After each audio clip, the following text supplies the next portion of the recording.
Hello, everyone. Here's one of our wonderful pop-ons. I like to do the full moon rituals for every moon if possible when I can.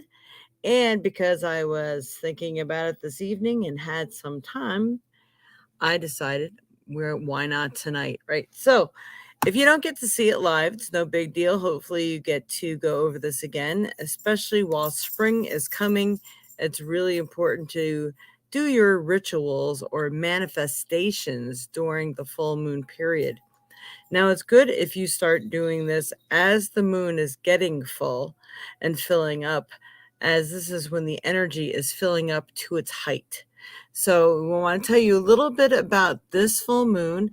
This is going to be the full moon that lands on April 16th here. And it is, I'm just going to even read to you the little blurb. This full moon is going to, I'm trying to see the exact time. Of course, now this is when my dog's ringing the bell. She wants to go out. It's going to be at 2:50 p.m. Eastern time, I believe. Let me just get the exact time. Go lay down. You're going to have to wait. And let's see, the 16th. 2:55 p.m. Come here. 2:55 p.m. Eastern time. So this is the one that's called the pink moon. Also aligns with several religious holidays, according to NASA. It's called the Paschal moon in the Christian ecclesiastical calendar. I can't even say it because it's the full moon before Easter. For Hindus, this moon marks Hanuman Jayanti, the celebration of the Hindu monkey deity lord Hanuman. Hanuman is one that helps to bring luck, I believe, also. The pink moon is Bakpoya for Buddhists, especially in Sri Lanka, and commemorates Buddhist visits to the island country, where Buddha prevented a war by settling a dispute between chiefs. Unlike the last 2 years, this April's pink moon will not be a supermoon. However, it still comes with its own folklore. According to the Old Farmer's Almanac, a full moon in April brings frost. If the full moon rises pale, expect rain. How interesting, right? There certainly is a chance of rain or frost this weekend. There's also a chance of neither, said CNN meteorologist. But in some areas of the Midwest, people will see some below average morning temperatures this weekend, which may leave them wishing for a pale moon. After the pink moon, there are 8 full moon events still to come in 2022, with 2 of them qualifying as supermoons. Here's a list of the remaining full moons or moons for 2022. You can actually check that out in the Farmer's Almanac. The next ones are May 16th, which is a flower moon, June 14th, which is a strawberry moon, July 13th, buck moon, August 11th, sturgeon moon, September 10th, harvest moon, October 9th, hunter's moon, November 8th, beaver moon, and December 7th, the cold moon. All right, so we just covered some of our moons here, and just a little interesting folklore on this moon. The moon is associated with the springtime blossoming of the phlox subulata plant, the pink flower native to eastern North America. According to the Old Farmer's Almanac, the plant is commonly known as a creeping phlox, moss phlox, or mountain phlox. So Native Americans' name for April's full moon were homages to the spring season, according to the Old Farmer's Almanac. The Dakota tribe dubbed it the moon when the streams are again navigable. I think navigatingable, right? That kind of thing. All right. While the Tlingit tribe called it budding moon of plants and shrubs, in reference to the end of winter. How awesome is that? All right, so we got just a little lore there. Sometimes I like to look up some lore when I can. How awesome is that, right? All right, so let's go ahead and go on with our ritual. This is what you need to do. Yeah, right. I had a minute, I'd let those dogs out. But of course, they wait until it's not opportune moment. So I'm going to go ahead and show you, in case you would like to screenshot this. It's good to use it for later. This is the moon in Libra. A full moon that occurs between March 21st and April 20th will be in Libra. Why is this not? There, that's a little clearer. It's for promoting justice and fairness, aiding arbitration and conciliation, resolving breaches, and enabling relationships to go smoothly. Partnership or legal matters, bonds of love, helping people air their differences and find agreement, creating tact, diplomacy, and balance, healing of the kidneys.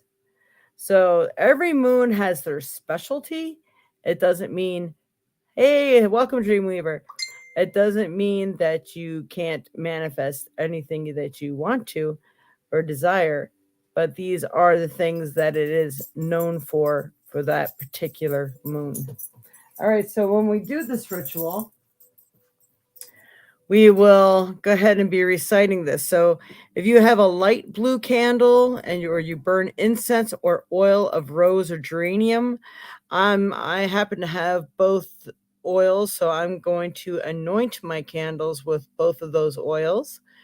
So I can do one tonight, and you can do one as of starting the new moon. As the moon is filling up, you can actually light a candle every single day up until the full moon, a white candle or the candle that it calls for. And that will help to, especially when you're seriously contemplating something or manifesting something, it's really good to do the whole full time frame. And I use the tea lights because they burn out, because you're never supposed to blow the candle out that you're manifesting with. So use the little tea lights, this way they will burn out. So this is light a blue candle and burn incense or oil of rose or geranium and say, moon in Libra, fair to see, bring balance, peace, and love to me. Complete this with words of your own, choosing specific for your cause, and finish off by repeating the rhyme 3 times. So after you say it once, then you go ahead and say, well, help to bring a wonderful new love into my life, or help me to, let's see, if you had a court case, help me to be tactful in my court case, and bless me with the winnings, that everybody may see everything fairly. Let communication between me and whoever you need to communication enhanced with, you state their name. I mean, however it is, or whatever it is, it could be health that you're working on. Helping me most healthy, beautiful, wealthy, and wise. I mean, you could do whatever words that you'd like to use. And then you would go ahead and light your candle. So let's go ahead and do a little sample of this so you know what you're doing for this full moon. And it's okay if you're late.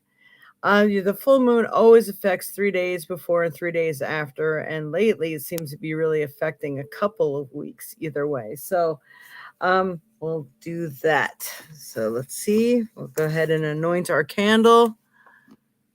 Yes, you did not miss it. Thank you, Dreamweaver. I have to do this stuff while I can. I've been really low on the totem pole lately, energy-wise, so I have to hop on there and do this whenever I get a chance. So let's see here.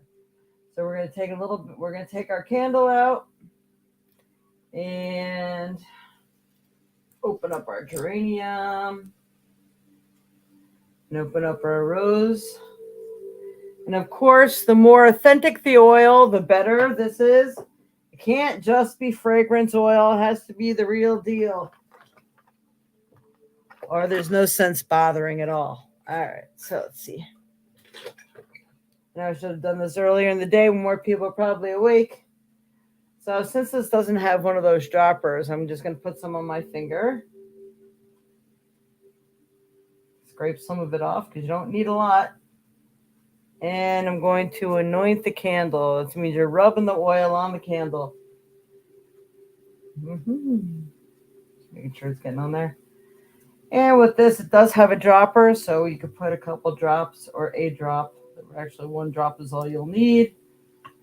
One drop of the rose oil. Rose is always nice. And drop it in the holder. Now you should always use a holder with your candles or something underneath, because you never know if they get too hot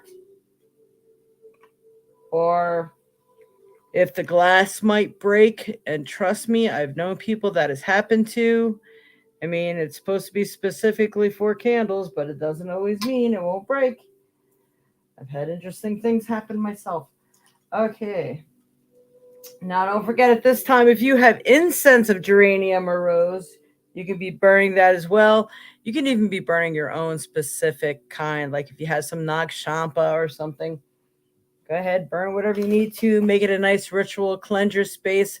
Sometimes doing a little smudging of your space beforehand and a smudging of yourself, so you're really clear on your intent and there's no energy clogging you up anywhere. All right, so we're going to go ahead and light the candle and say, Moon in Libra, fair to see. Bring balance, peace, and love to me. I call upon my guides, guardians, and angels of light to be here and assist with this ritual manifestation. As we light this candle, I call upon Moon in Libra, fair to see. Bring balance, peace, and love to me. So as we do this, now we follow with some specific words. Bring to me love, joy, and happiness, prosperity, well-being, really good health.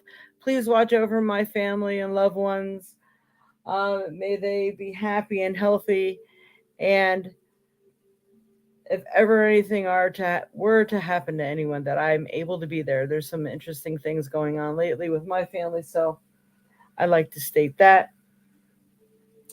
But help my business to run smoothly, help all communication between me and my clients, family, loved ones, friends, and everyone that I may meet go smoothly, effortlessly, and all communication is well absorbed, well heard, well communicated. And you know what it is that I truly desire and love in my life. Help my animals to remain happy and healthy, and whatever else you feel that I need that would bring me to my highest good and happiness. And I dissolve all blocks to my ancestral inheritances that may cause blocks into my life. May the doors be open for me to receive all the happiness and prosperity that is available for me. Thank you, thank you, thank you. So we had everybody. And we repeat it again. Moon in Libra, fair to see, bring balance, peace, and love to me. Moon in Libra, fair to see, bring balance, peace, and love to me. Moon in Libra, fair to see, bring balance, peace, and love to me. Namaste, everyone. Hopefully this has helped. I really wanted to do a little lore thing on Easter, about Easter. The quick little blurb is that the Easter egg and Easter itself and new beginnings was all brought about by the pagans, Wiccans first. I don't know if you are still there. Let's see if I can go over that super quick. And just a quick little blurb. I should do that. There's the Pascha, Easter, and the goddess of spring. In most countries in Europe, the name for Easter is derived from the Jewish festival of Passover. So in Greek, the feast is called Pascha or Pascha. In Italian, it's Pasqua. In Danish, it's Pasche. And in French, it is Pasques. Professor Cusack said, Easter was a goddess of spring or renewal, and that's why her feast is attached to the vernal equinox. But in English-speaking countries and in Germany, Easter takes its name from a pagan goddess from Anglo-Saxon England, who was described in a book by the 18th century English monk Bede. That's it. Esther Istara is what it reminds me of. I don't know if that is it or not, but let's see. On Easter Sunday, a bunny will deliver chocolate eggs to many households across Australia. But let's see. It turns out that Easter actually began as a pagan festival celebrating spring in the Northern Hemisphere long before the advent of Christianity. Since prehistoric times, people have celebrated the equinoxes and the solstice as sacred times. The spring equinox is a day when the amount of dark and the amount of daylight is exactly identical, so that you can tell that you're emerging from winter because the daylight and the dark have come back into balance. People map their whole life according to the patterns of nature, and this is one of them. Okay, following the advent of Christianity, the Easter period became associated with the resurrection of Christ. And in the first couple of centuries after Jesus' life, feast days in the new Christian church were attached to old pagan festivals. Spring festivals with the theme of new life and relief from the cold of winter became connected explicitly, to Jesus having conquered death by being resurrected after the crucifixion. There's so much more to go through, but I might do an Easter thing, especially since the dog is going crazy for no reason at all. All right. So I hope this has helped. A quick little blurb on Easter. Look forward. Don't forget to like, share, and subscribe. And you will be able to see our little Easter blurb, Easter informational, hopefully, maybe tomorrow. All right. Namaste, everyone. Happy Easter and happy full moon. Blessings. Namaste.